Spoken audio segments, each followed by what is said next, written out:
Good morning, you are watching A News. I'm Bakhtiar Sanov, and let's see the headlines. Hamas delays hostage release. Israeli protesters demand action. At least one person dead, 4 injured after business jets collide at Arizona airport. Trump's envoy to visit Ukraine ahead of the Munich Security Conference.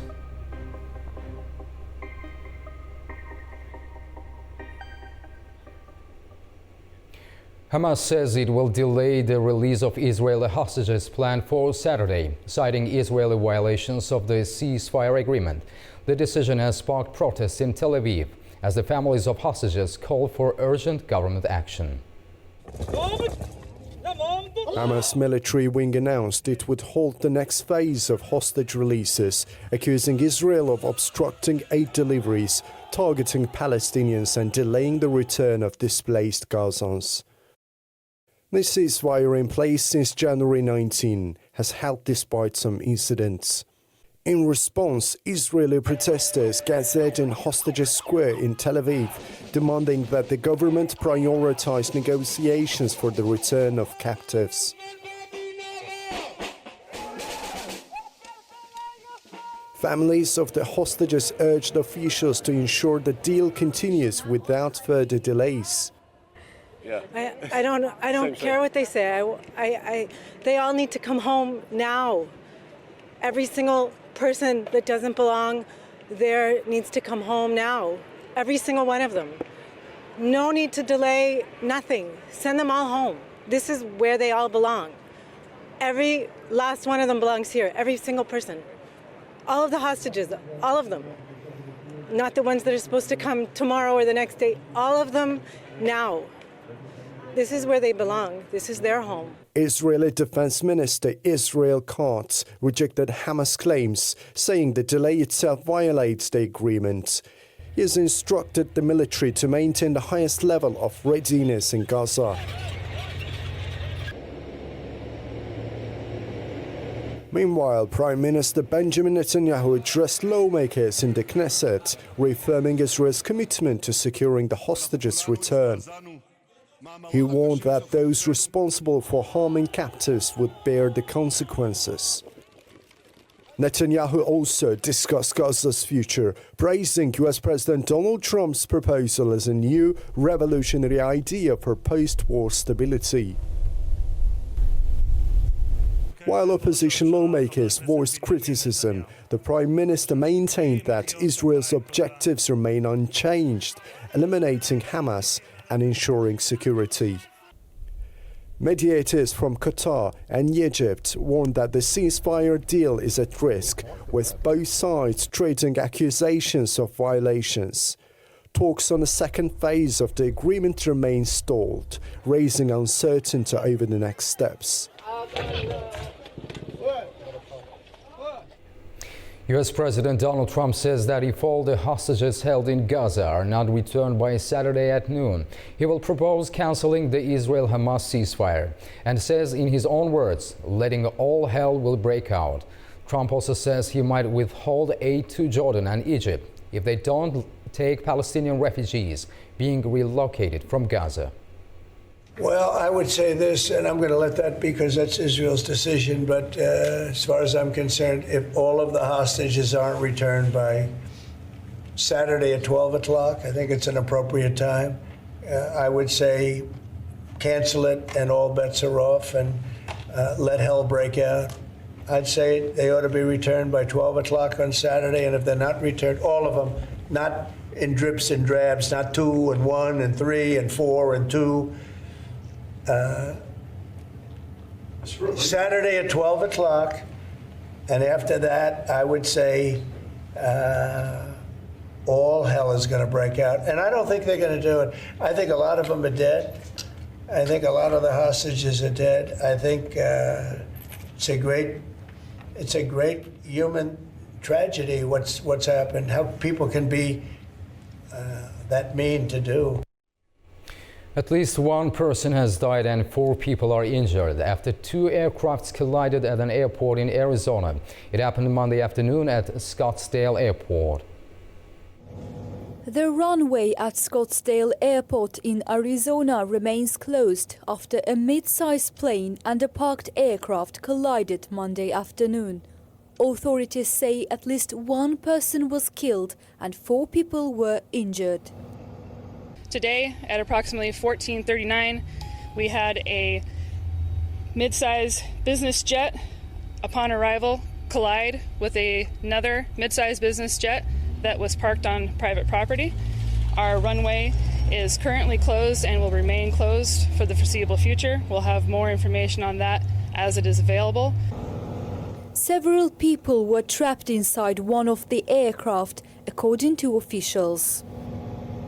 I can tell you that we have 5 souls, 1 DOA, 2 immediates that have been transported to local trauma centers, 1 delayed stable to a local hospital, and this is a still active scene. We're still working on extricating 1 soul out of one of the airplanes. I'm not going to answer any questions while this is an active scene that's going to be under investigation. The crash comes amid heightened concerns over U.S. air safety. The National Transportation Safety Board are investigating 3 recent fatal incidents. A mid-air collision last week in Washington, D.C. that killed 67, a medical jet crash in Philadelphia that left 7 dead on late January, and a plane crash in Alaska that claimed 10 lives 3 days ago. U.S. President Donald Trump has raised tariffs on aluminum and steel imports to a flat 25%. On Monday, Trump signed 2 proclamations ending hundreds of thousands of product-specific tax exclusions on the 2 metals. The price hike is from his previous 10% rate and eliminates country exemptions and quota deals. The White House says the new measures will begin on March the 4th.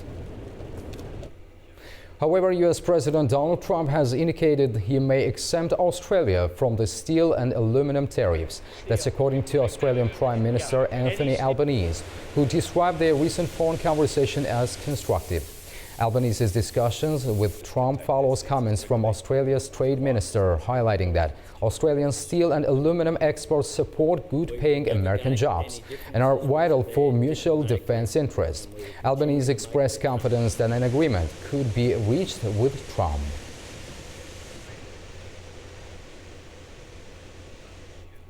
Top U.S. officials of Donald Trump's administration will have their first face-to-face meetings with their European counterparts this week.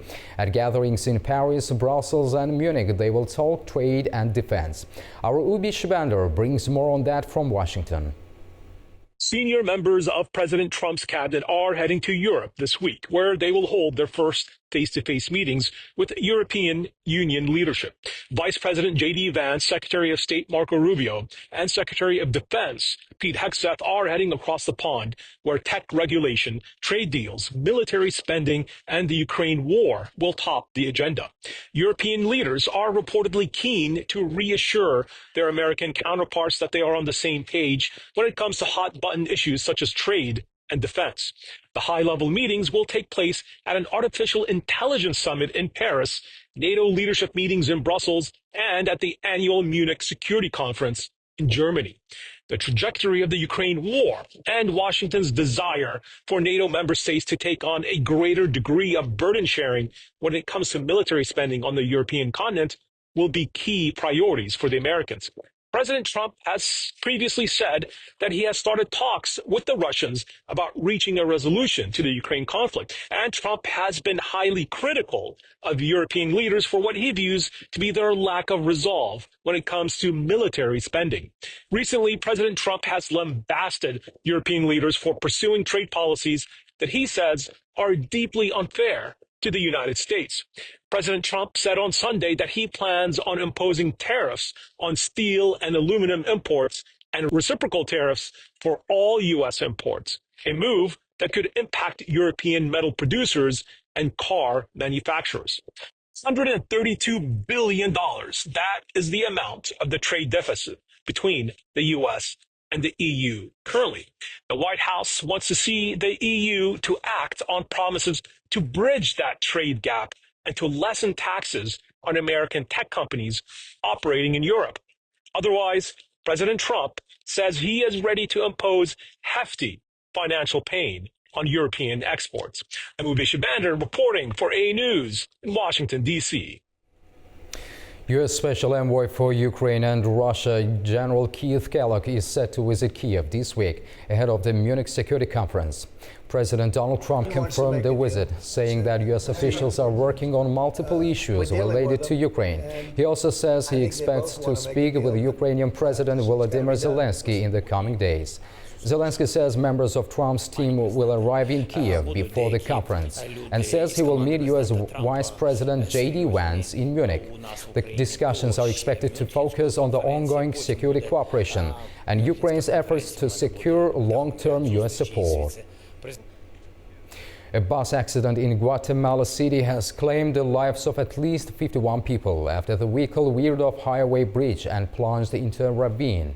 Rescue operations are ongoing as authorities work to recover victims and provide aid to the survivors.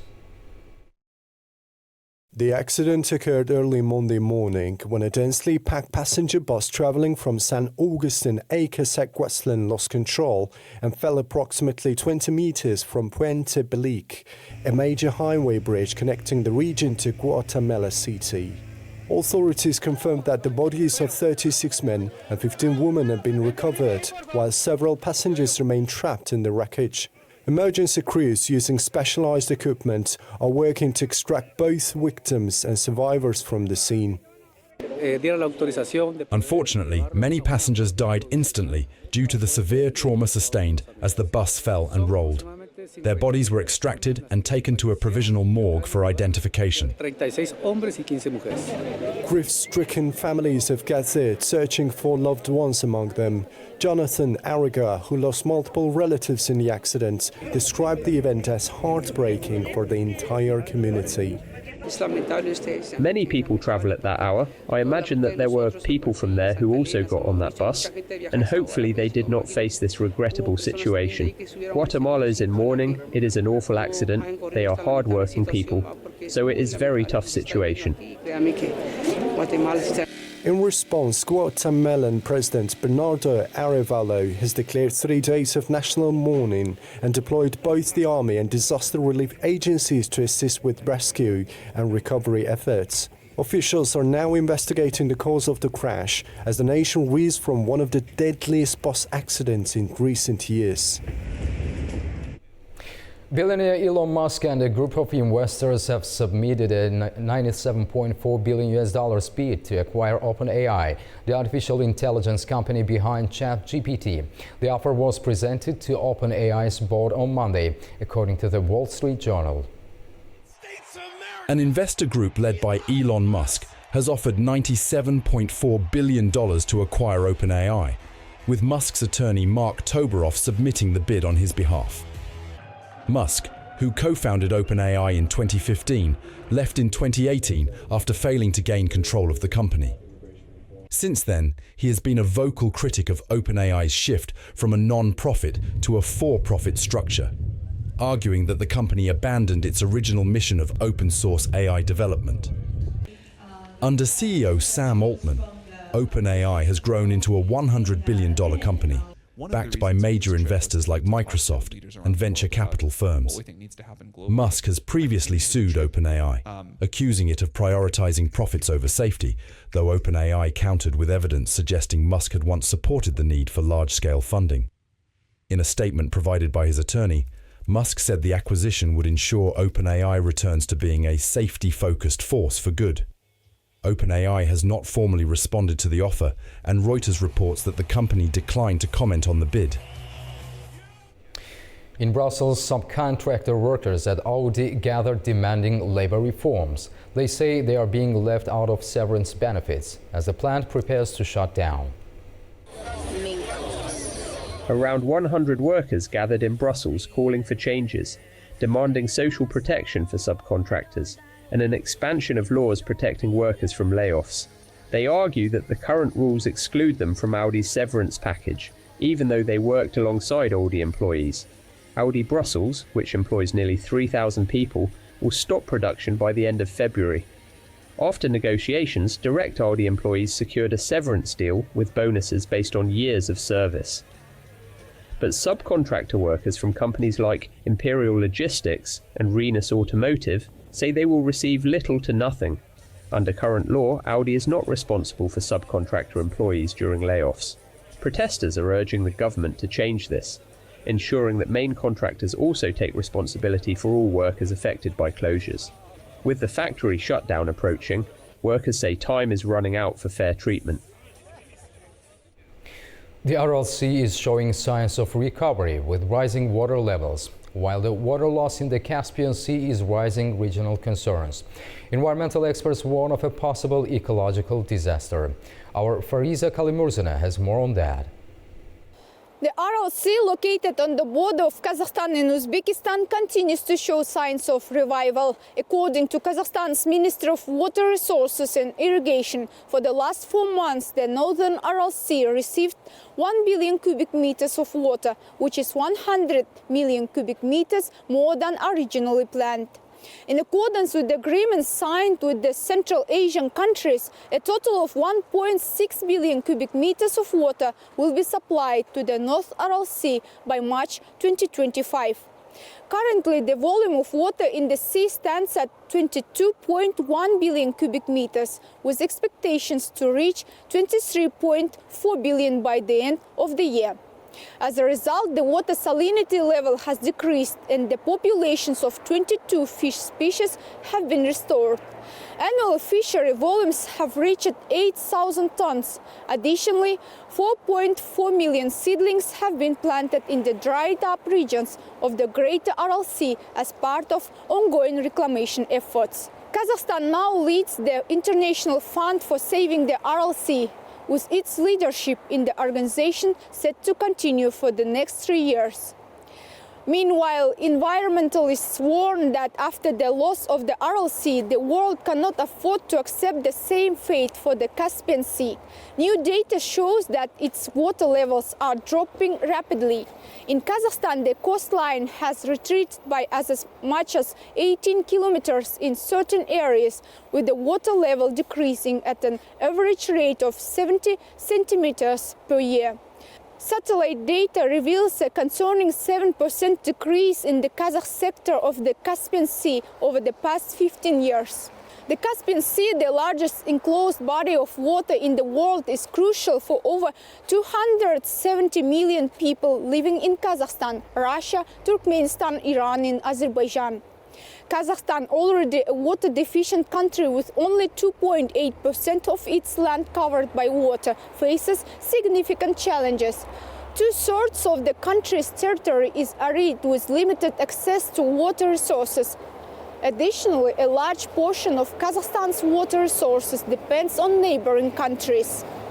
As the Caspian Sea continues to shrink, experts emphasize the urgent need for cooperative regional solutions to safeguard this vital water source and prevent an environmental crisis similar to the Aral Sea disaster. From Kazakhstan, Fariza Kalimurzana, A News. Turkish authorities have deployed mobile siren systems in Izmir, Aydın and Muğla to alert coastal residents about potential tsunamis and other emergencies. It follows the ongoing seismic activity near Greece's Santorini island. Turkey's Disaster and Emergency Management Authority deployed mobile sirens in Izmir, Aydın and Muğla after ongoing seismic activity near Greece's Santorini island. Since February 7th, the Aegean Sea has experienced 761 earthquakes exceeding magnitude 3. The frequent tremors raised concerns about a major earthquake, tsunami or volcanic eruption on Santorini. Disaster and Emergency Management Authority (AFAD) warned that fine volcanic ash from an eruption could spread through the wind, while a powerful earthquake could generate a tsunami affecting Turkey's coastline.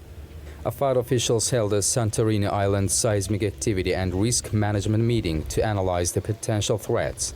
After the meeting, they decided to set up early warning systems along the Aegean coast.